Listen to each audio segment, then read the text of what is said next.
30 more minutes, we reached the campsite.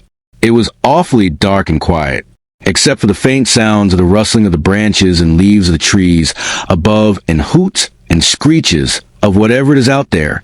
He chose a spot for us to pitch a tent, and it was below this huge tree. It was so huge and tall, it covered the sky, and at least 4 grown-ups would be needed just to be able to hold the trunk. What puzzled me that time is the fact that when we were approaching the tree, a strong gust of wind seemed to blow around us.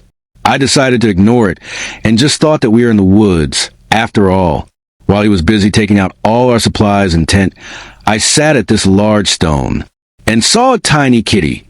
I still remember it was gray with white stripes. I wondered how it got there, but the kitty looked like it was so cold.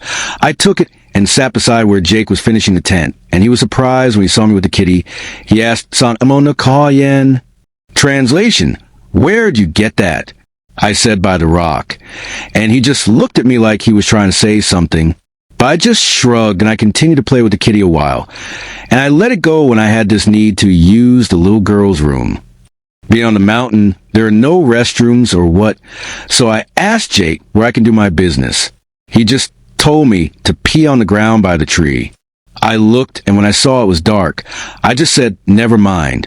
So, when the tent was finally done, we settled our things inside, and Jake told me he'd make us some coffee.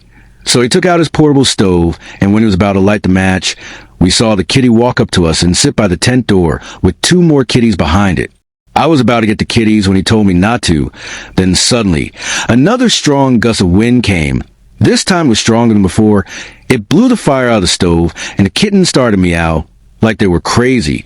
The kitten that I first saw even looked at Jake with all its hair standing on end, fangs bared as if it's about to attack Jake. There was this scary and weird look in their eyes that really shook me, and it rooted me on the spot.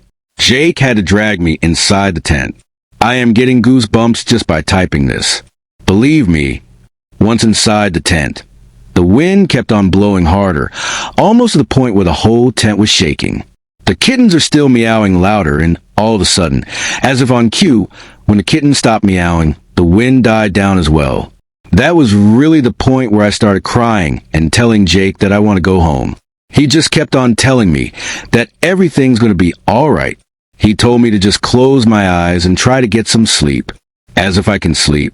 It became awfully quiet for a few minutes when suddenly it started to smell like something's burning right inside our tent.